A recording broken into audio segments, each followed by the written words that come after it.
कोठवा के ऊपर कोठरिया न हो, ओमे बत्तीसो दुआरी।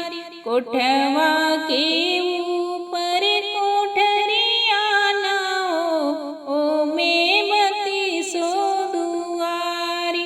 ओही में से निकलेली हथिया न हो, हथिया बचवा समेत। ओही में से निकलेली हथिया न हो, हथिया बचवा समेत। ई है दूल्हे के पापा लालचिया, हथिया मांगेल दहेज।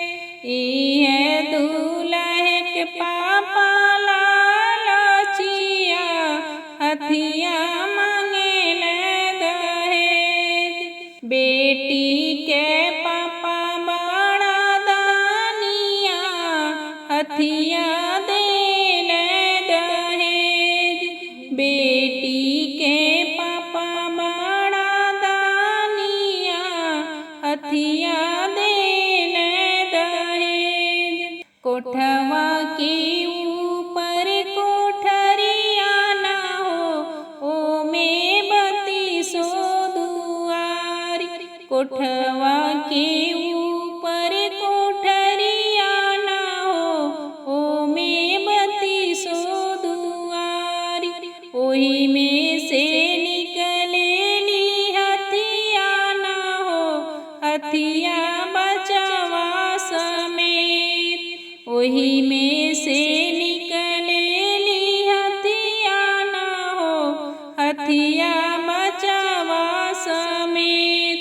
दूल्हे के चाचा बड़ा लालचिया, हथिया मांगेल दहेज।